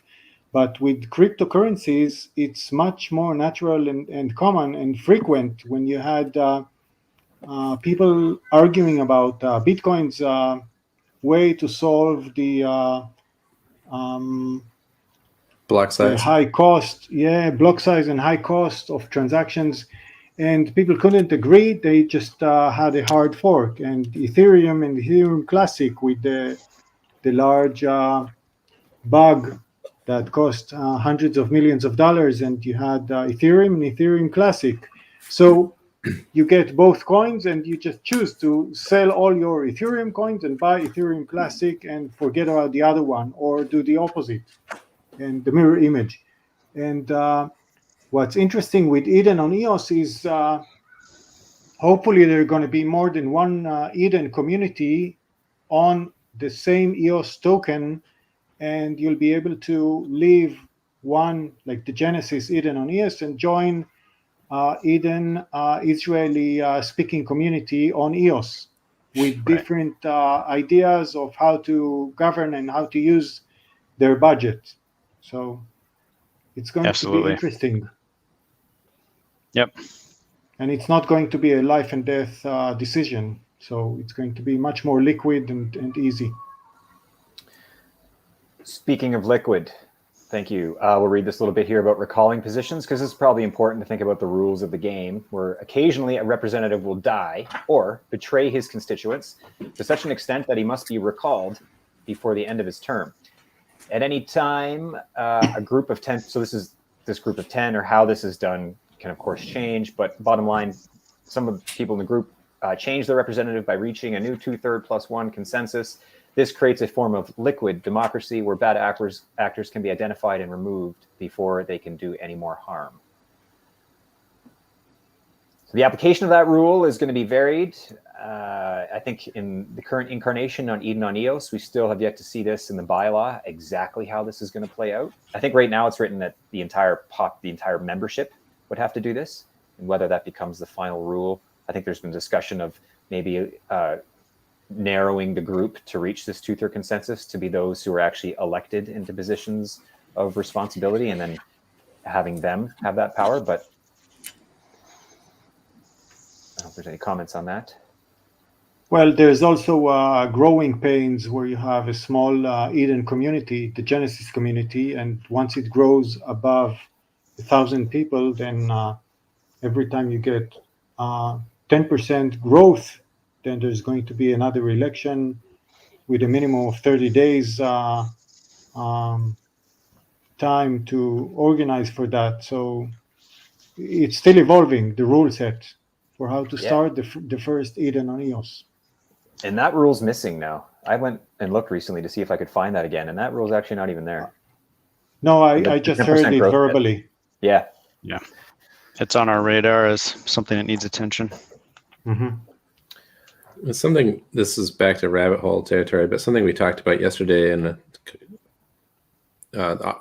office hours conversation was this idea of like the 10,000 number being the max limit, Mike, and how that was kind of pulled from the Swiss cantons and other stuff. But then like also reflecting on Dunbar's number being like a good guiding principle. I was actually thinking like 10,000 is a really large number, and perhaps we end up lowering that number, optimizing like the group size, because it may be that within the Eden community, like groups of 1,000 or something like that might be more appropriate. I think that's an interesting conversation to have at some point. Yeah, absolutely. Maybe you're going to have several different Edens, and they're going to have several different sizes. Then you're going to see in the wild which succeeds more in functioning and just working on whatever they're working on. Just like a many chains world, in a many communities world, you're necessarily going to have liaisons. You're going to have leaders of different communities working together, even if they're not all of one community. Mm-hmm. So there's a lot of flexibility there. Mm-hmm. Yeah, I'm interested to see Meta Eden, where it's leadership from multiple Edens coming together into like a board, a new, like a meta board, a meta council. Like I think that's where we're headed, and that's going to be really interesting. Yeah. Oh, we just lost. Everything changed. Chris is gone. And the book. And the Where's book? the book? Ah! Blah. Thank God I have a physical copy. And Oh yeah. we're all like all old school. We're ready for the power to go out. Power goes out. Tommy will get on his ham radio. I'll be like, I have a candle here. Yeah. yeah. Yeah, I have a ham radio. I'd like to encourage. I'm not joking. Yeah. I'd like to encourage everyone to get a physical copy of the book, so when the power goes out, you can still like refer. Oh. I I think we're lucky closing because, in. We got about I think we're lucky because the book goes on to talk about exactly that, how to organize an election without any technology in a small group of less than 200 people using ordinary playing cards and having everybody meet at the local community center or the high school gym or whatever, and have some tables and have everybody pick a card from a shuffled deck or 2 or 4. And hi, Chris. Hello, my internet. I had to do a quick swap to cell phone data. Apologies. I will get my screen Okay. back. That happened to me yesterday or the day before. We were just talking about how great it is that we all have physical copies of the book, because we were like, Chris is gone, but we're all holding physical copies of the book. So, sorry, I mean, I kind of cut you off there when Chris came in. No, it's okay.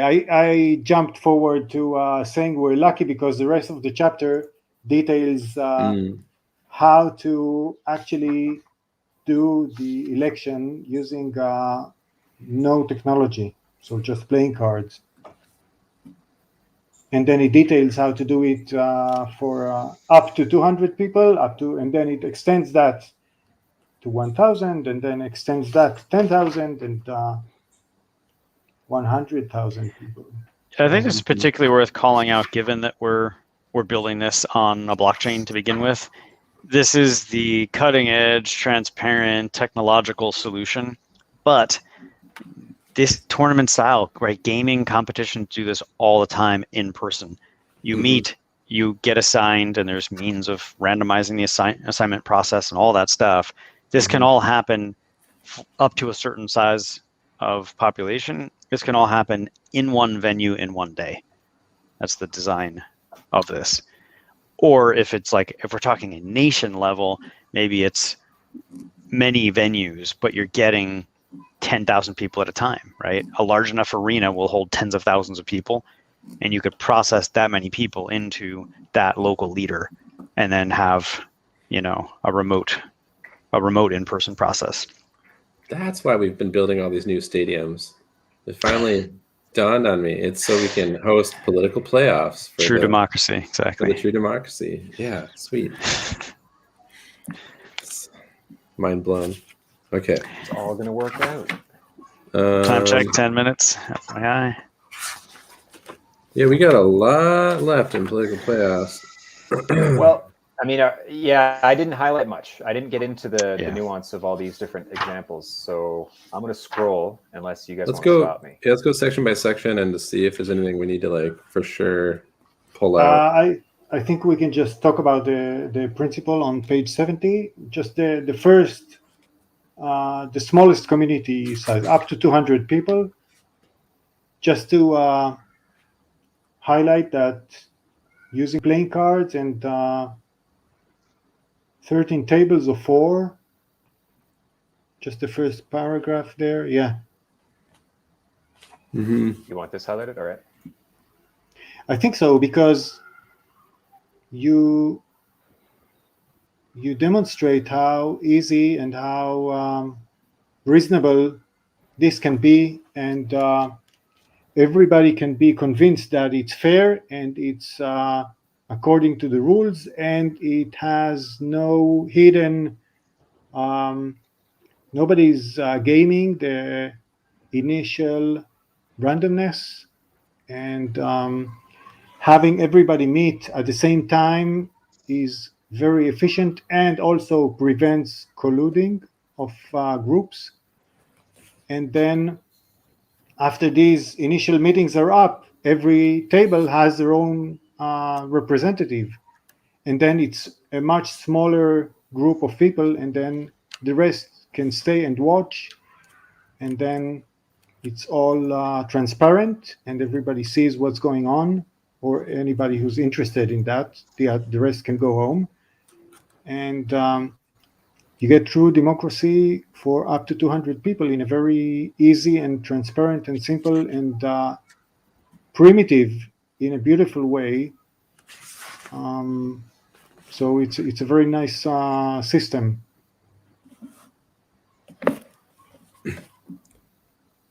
Yeah, so just noting that Dan in the book here has a system. He kind of outlines and maps out like all the different community sizes and how this would work. And then he goes into the high-tech political solution with blockchain technology, which is what we're working on today with Eden and EOS. And then that brings us to consensus takes time. Unless you guys want something. Under this system. I got this part highlighted. Under this system, it is impossible for anyone to cast multiple votes or for any dead people or pets.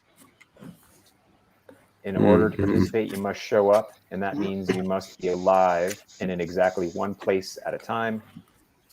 Not only this, but there would be no campaigning because the only people you can vote for are the people randomly assigned to your table. Without campaigning, there is no incumbent advantage, celebrity bias, mudslinging, media bias, wealth bias, nor any need for campaign financing. I really like this. It takes it into extreme because we think of current Dino election as being low tech, but it's not transparent, and you have you put your vote into this box, and it gets shipped somewhere, and that's it. You don't see it anymore. You're not sure. You're not convinced that it was counted. It was counted correctly. Nobody did anything to the box, and this is much more direct, and you're participating not only in the voting, but in the process of getting to know the candidates, and you can stay and listen into the rest of the rounds, even if you're not elected, and watch the people that you personally elected because you personally interacted with them in the earlier rounds, and you can follow them and see what they're talking about in their later meetings. So it's a very personally involving process for everybody. I think it's also easy to blow this off as trivial. Well, of course, dead people aren't going to be on a video conference, but dead people cast ballots. Like, this is a known thing. We know that this can happen. And how hard is it? Well, it's a piece of paper. It's a piece of paper sent through the mail or dropped in a physical box. So I think this is very non-trivial that this process ensures that people are there. No one at a table tennis match or a online multiplayer, game tournament or a Magic the Gathering tournament, no one is doubting that those people are alive and who they say they are. And we're setting it up to work the same way. Yeah, and the only criticism I've heard of some of this process is just like in terms of like accessibility to the elderly, or accessibility in terms of like people that have jobs that don't give them enough time to like show up to whatever, and that's something that would need to be overcome or thought about by the community. Is going to need to like address those issues to make this process more accessible. That's not something that is easy to solve, but could be worked on. And even with those issues, I think this process produces more desirable results than the current process. But accessibility is an issue that even traditional voting has. So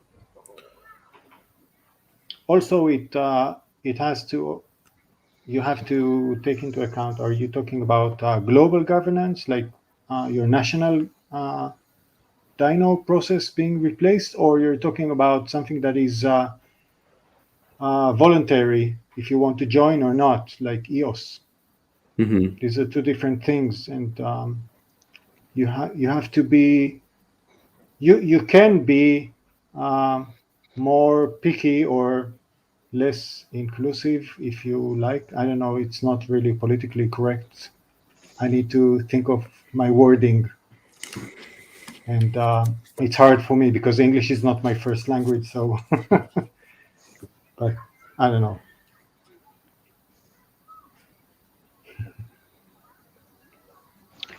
Okay. Next subject. I've brought us down to consensus takes time.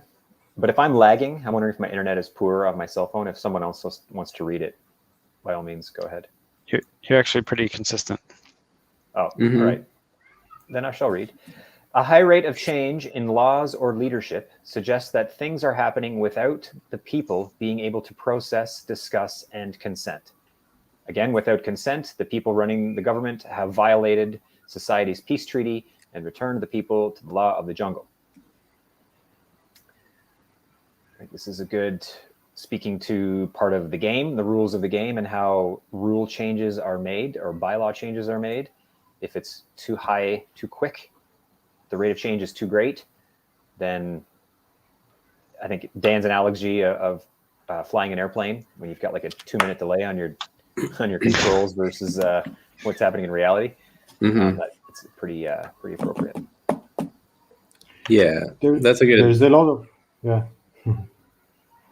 Yeah, there's a good acknowledgement though that people need time to like assess and understand and contemplate. You can't just like, yeah, if you move too fast, like you really can't have consensus at that speed of this sort without sacrificing like a lot of things along the way.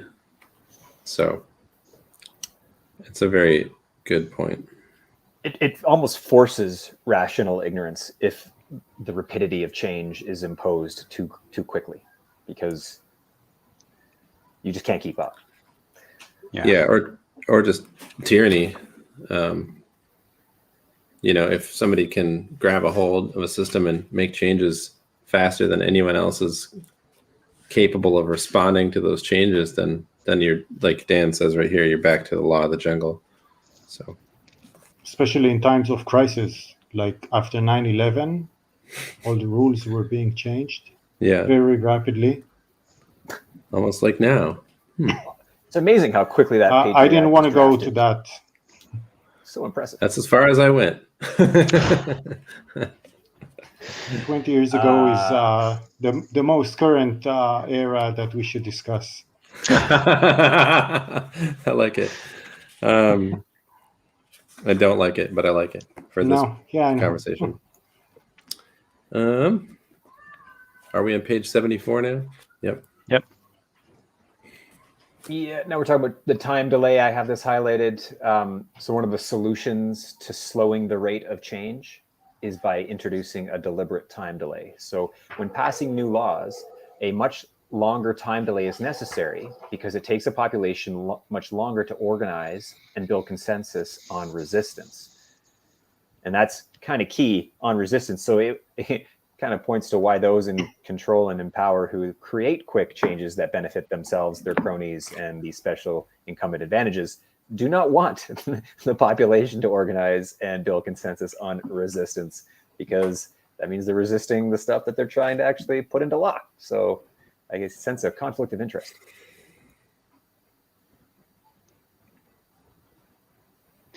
Yeah, this time delay, this idea of a time lock or a time delay is it's such a big deal. It when it's needed, it solves so many problems. The next thing I have highlighted gets into that at the second to last chapter on 74. One way to achieve a check and balance is to ensure that laws proposed by one Congress must be ratified by the following Congress after a full election cycle before taking effect. I think I can skip some of the rest of that. Then the law would sunset if not renewed by the next Congress. only after sustaining 20 years would the sunset clause end and the law becomes automatically renewed until a new proposal to change it passes and is ratified. Right? When we look at the swinging in the House, we talk about, does the president have the support of Congress? Yeah, right. Team-wise, is the color of the Congress, has it been consistent? When you add this time lock, you've got to have somebody winning consistently, which this entire system is built to not do that, right? Kill incumbent advantage. And then add a time lock where multiple people over time have to agree that this thing is needed.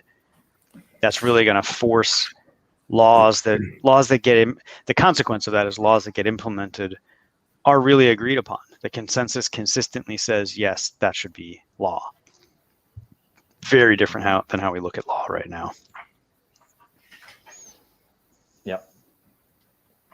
Well said. No laws should ever be passed in an emergency.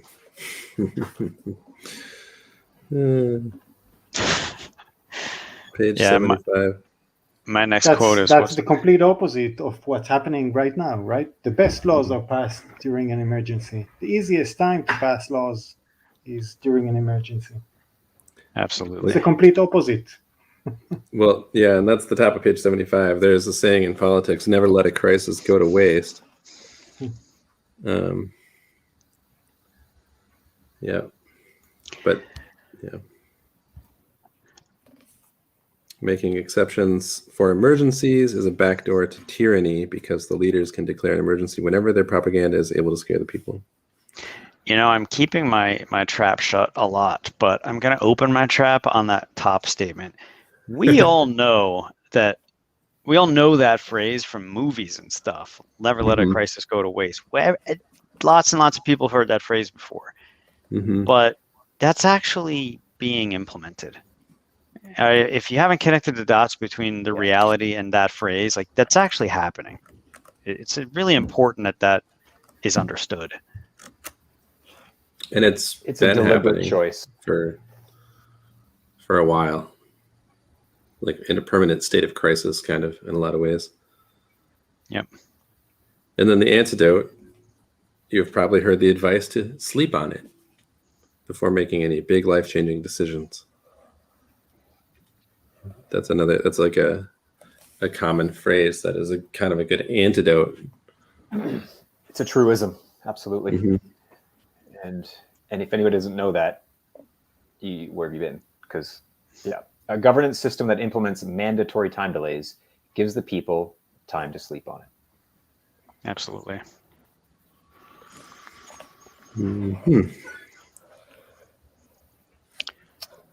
Alrighty, without making this too sleepy, let's move on. Yeah, in the modern time, you don't have time to sleep. You have to work all the time. Yep. All right, we're getting close. Harnessing Pareto power.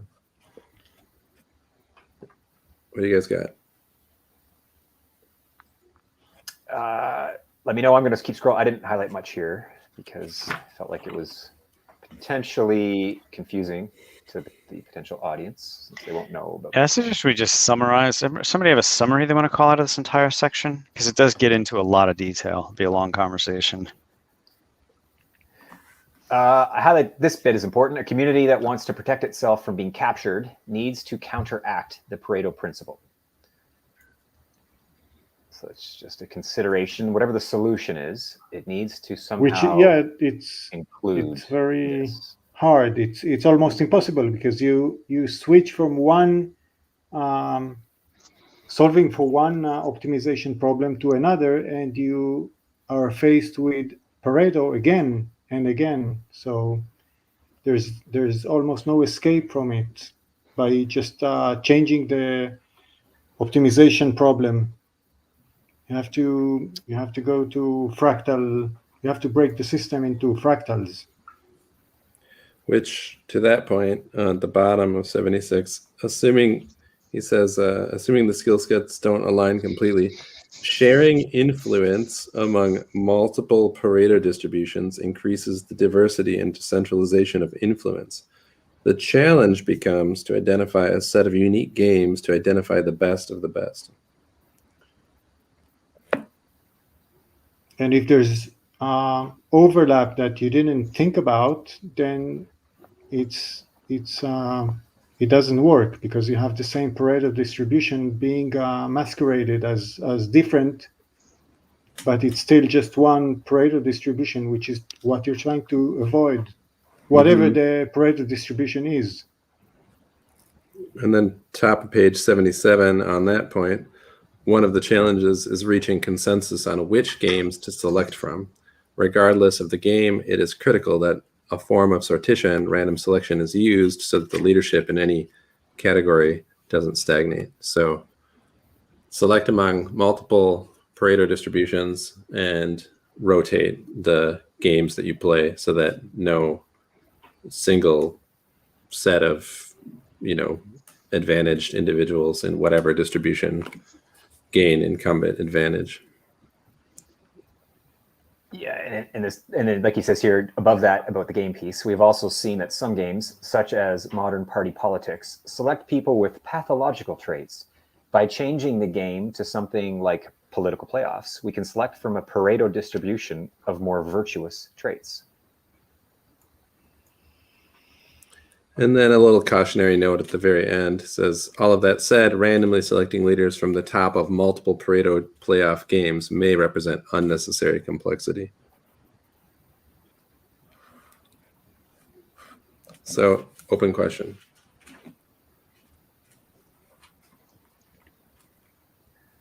Open question about whether it does.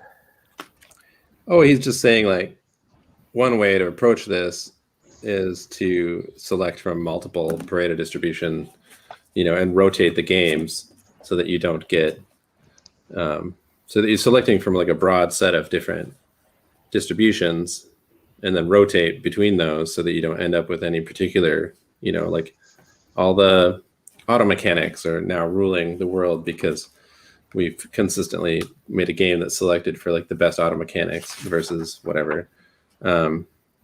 So you rotate the games to select for different traits that you've reached consensus on are desirable. But then he's saying, this doing something like this may be unnecessarily complex. I think with More Equal, the way that things are currently, we don't have multiple games. We have one game, which is the consensus game.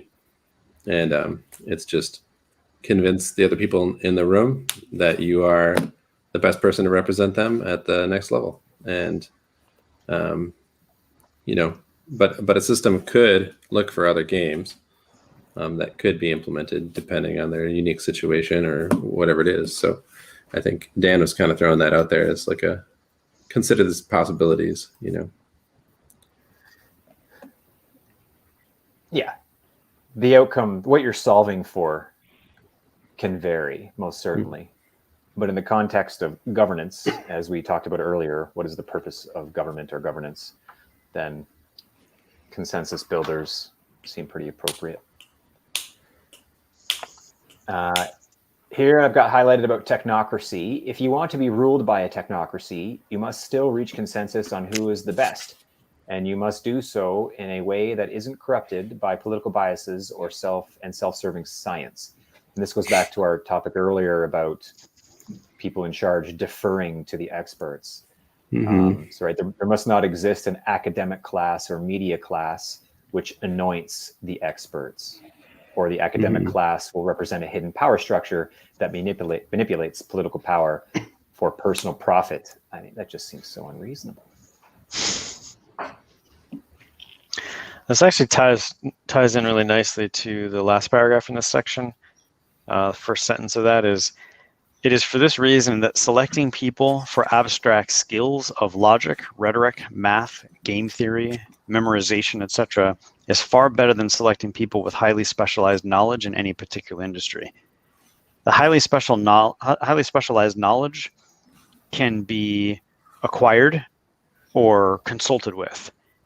but the capacity to think through the problem and ask the right questions and evaluate the expert opinions, that's where we generally lack horsepower, I think. Mm-hmm. And then he goes on to say a governing body should be multidisciplinary approach. comprised of people able to reason from first principles and negotiate.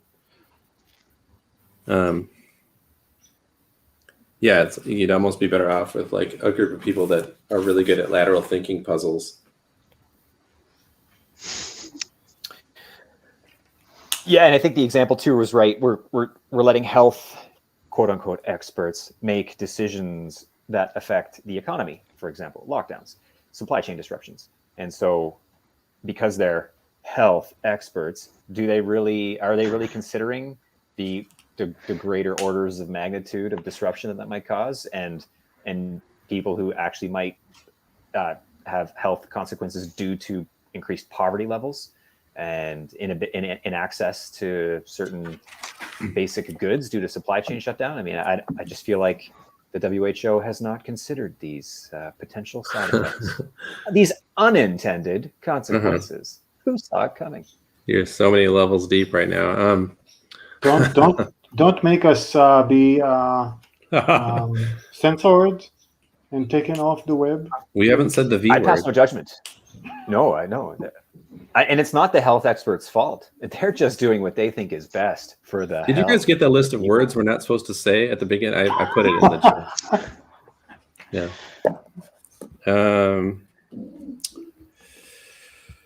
So that's it. We've gotten to the summary at the end, which we've already read. I would like to add short comment about the whole chapter, maybe, or maybe the whole book. Some idea I would like to share. So for me, this concepts in this chapter looks both obvious and not new, and from the other side, unexpected and like very new. You know, I mean, it looks simple on a paper. I mean, it looks logical and it looks like it should work, but it's kind of I have this desire to see how it actually works, or to test it, you know, actually what we are going to do with Eden. So I think maybe during these discussions we can also some kind of think about different experiments or how we can test the concepts here, in which way, in which situations. Absolutely right. Where else can we take this and then trial it out? One that has been in my mind that there's two that stand out to me that are excellent examples of taking this.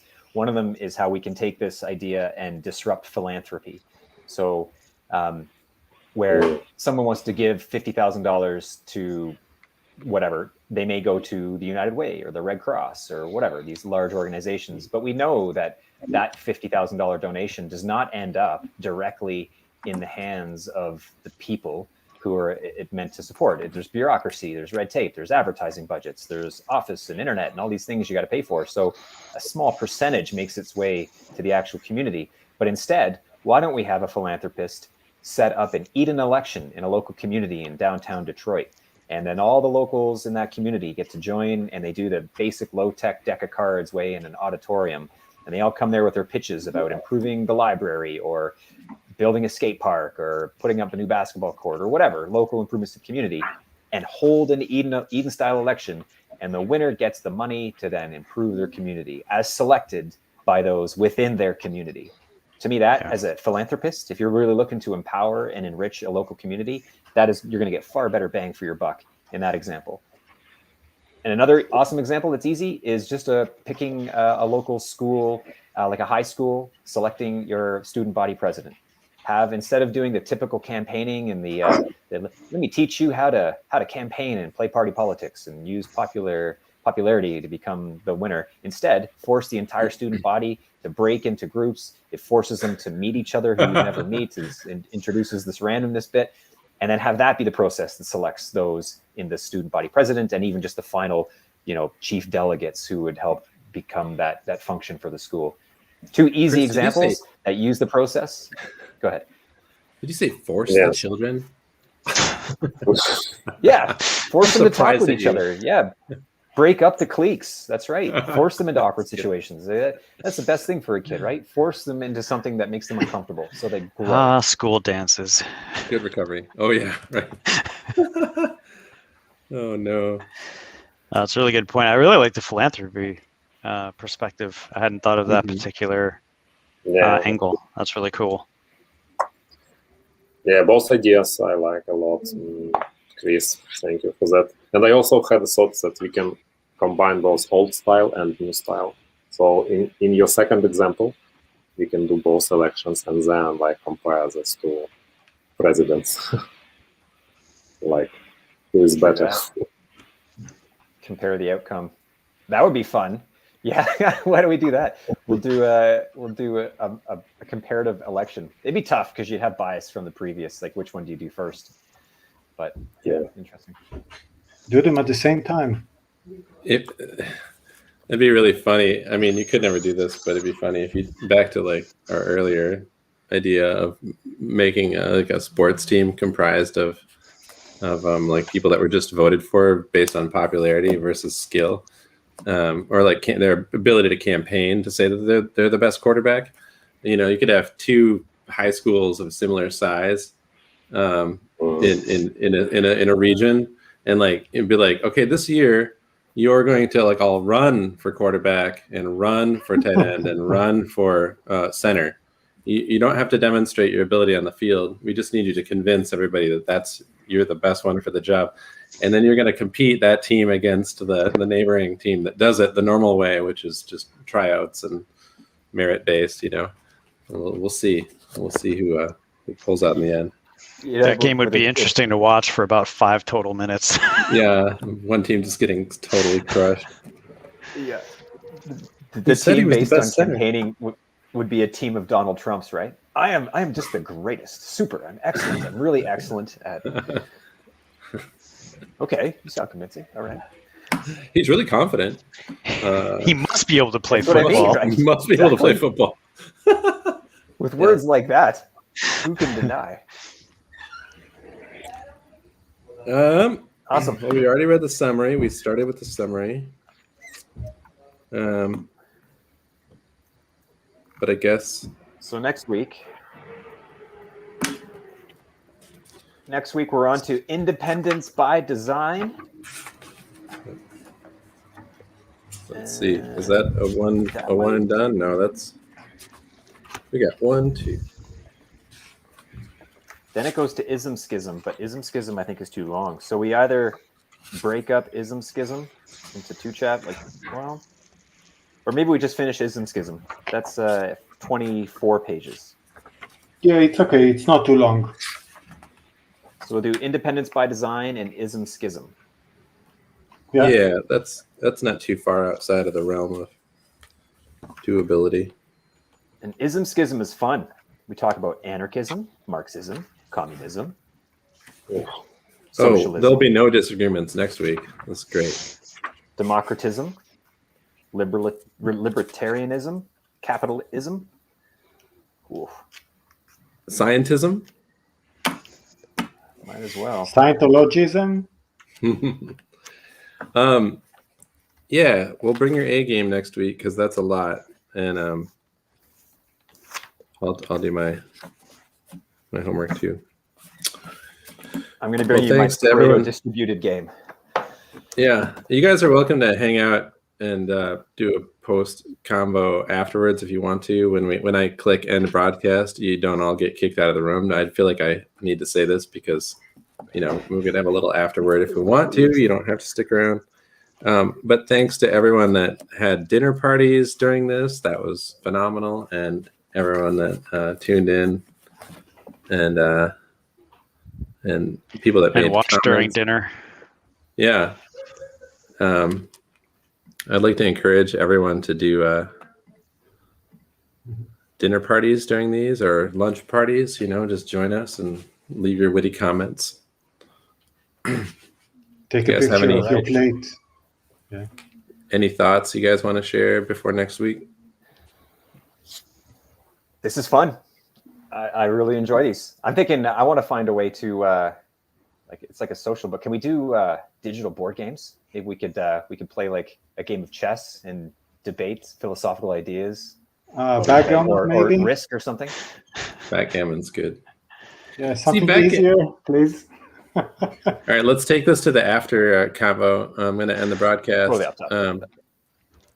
But I'm going to hang out for a Thank second you. to talk about backgammon because I think that's relevant. All right. See you guys next week.